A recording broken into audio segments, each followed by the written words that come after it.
Imagine a bustling city thrown into chaos by a chilling rumor.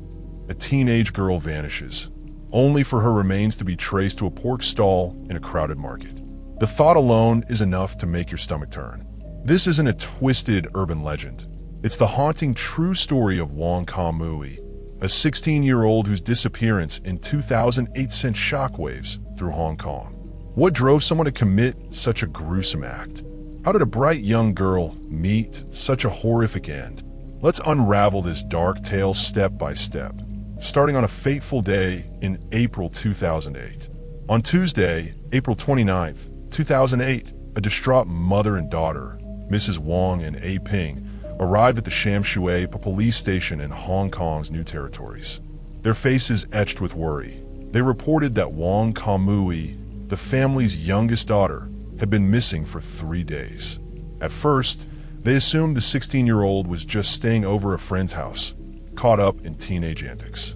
But as days passed with no word and no way to reach her, panic set in. A. Ping, Ka-Mui's older sister by 3 years, added that on the night of April 26th, around 11 p.m., the two had been chatting happily at home before heading to bed.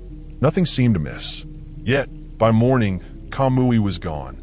No note, no clue where she'd vanished to or when she'd left. The family explained that while Ka-Mui had once stayed overnight at a boyfriend's place, she'd rarely done so since their breakup, always notifying them if she'd be late.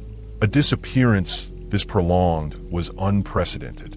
After taking their statement, the police officially logged the case as a missing person report, assigning it to the New Territories Missing Persons Unit.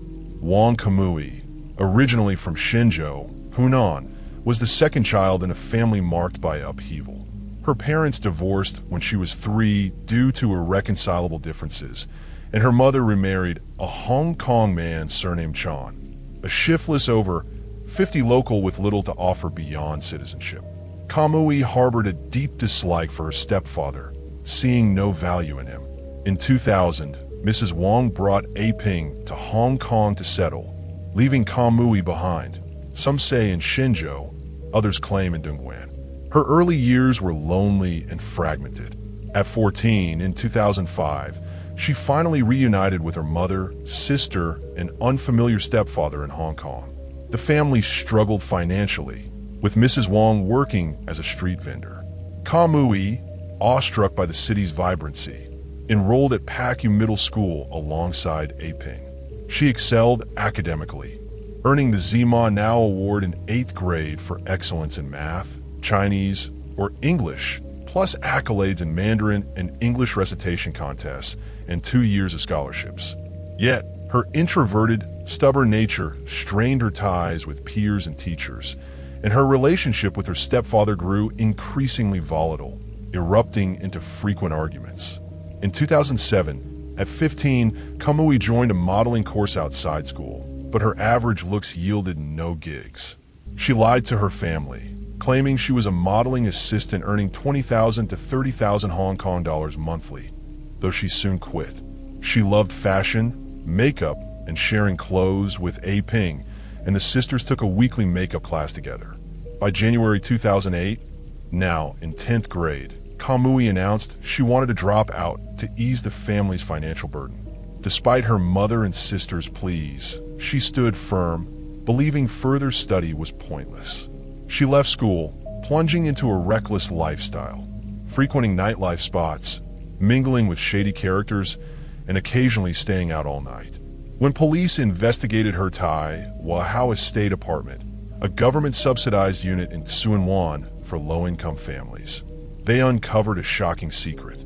Ka-Mui's computer revealed she'd become a call girl, advertising on adult forums with suggestive photos and explicit service prices. She used 2 MSN accounts to connect with clients. Records showed she posted on April 13th, arranging a late-night meetup, and a week later, a client reviewed her services. She also offered companionship, like shopping trips. Such risky encounters left her vulnerable, and with no leads after days missing, police feared the worst. The family was oblivious to her secret life.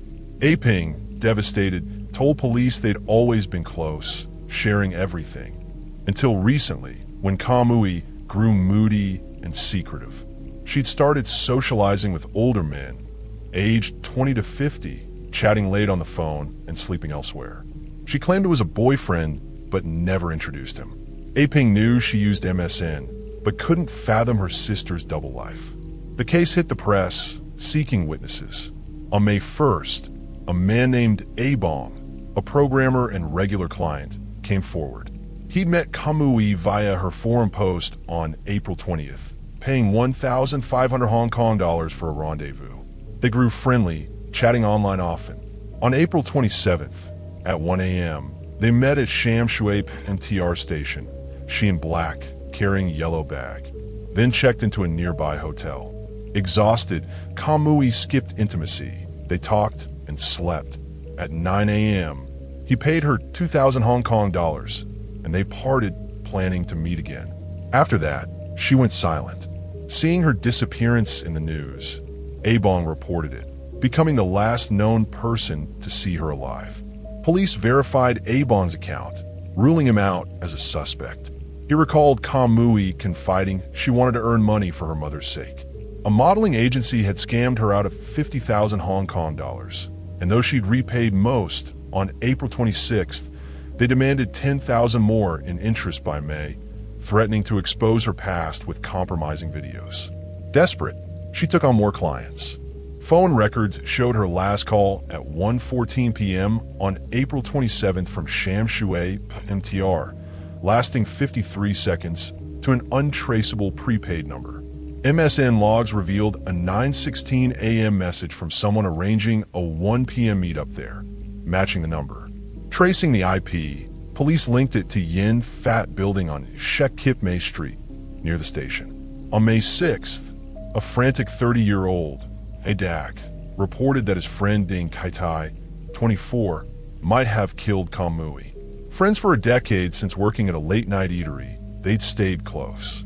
On April 26th, they partied at a Tsim Sha Sui bar, where Ding used meth. The next night, between 9:25 and 11:25 p.m., Ding called Adak 3 times, confessing he'd strangled a girl during sex after she begged to die. He dismembered her, stashing bones in a pork stalls bin, describing her fatty insides and skinned face. Adak dismissed it as drug-fueled nonsense, and Ding later claimed it was a joke.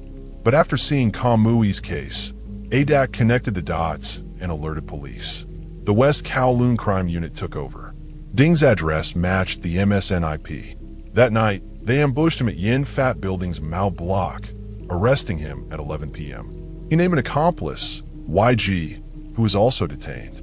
A search of Ding's apartment revealed blood in the bathroom, bedroom, and on a CD. DNA confirmed it was Ka-Mui's.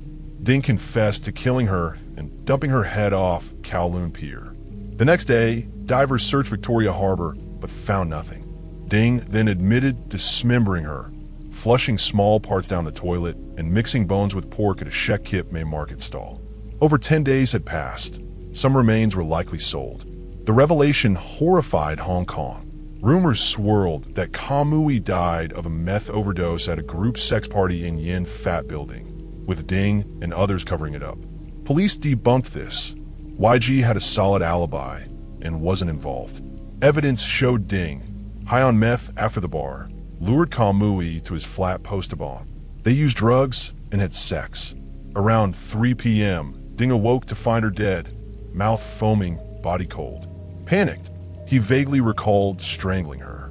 Within minutes, he hatched a plan to dismember her, spending hours cutting her up, flushing flesh, and hiding bones to evade detection. He took her head by bus to Kowloon Pier, dumping it to minimize risk. Police recovered 20 flesh fragments from a nearby sewer on May 9th, confirmed as Ka-Mui's via DNA. Her head remained lost. Ding Kai-Tai, nicknamed Fat Tai, 24, 1.77 m, 95 kilograms, was a troubled soul. Born in Hong Kong, second of 4 siblings, he survived a car crash at 5 that killed his mother, leaving him with a brain injury. His family blamed his father, who remarried 2 years later. At 8, diagnosed with emotional dysregulation, he attended a special school. At 15, he entered juvenile detention for assault, dropping out in 6th grade. He worked odd jobs, delivery, AC installation, before spiraling into drugs and debt, borrowing 260,000 Hong Kong dollars he couldn't repay. In July 2009, Hong Kong's High Court convicted Ding of murder and obstructing lawful burial, sentencing him to life plus 7 years, combined as life imprisonment. ADAC, pivotal in his capture, received a 2009 Outstanding Citizen Award, though it brought him no joy. A 2015 film, Port of Call, revived public debate. Did Ding kill in a drug-induced blackout? If not, what was his motive? Only he knows. From a criminal psychology lens, Ding's case blends impulsivity, substance abuse, and dissociation. His meth use likely fueled a psychotic break, amplifying latent aggression from childhood trauma. The methodical dismemberment suggests a chilling shift to self-preservation, not remorse, a hallmark of antisocial personality traits. Yet his sloppy cover-up and confessions to ADAC reveal a fractured psyche, not a mastermind. It's a tragic collision of a vulnerable girl and a volatile man, both lost to society's shadows. Ka-Mui's story ends in sorrow, a stark warning of unchecked dissent. Thanks for joining this chilling journey. See you next time.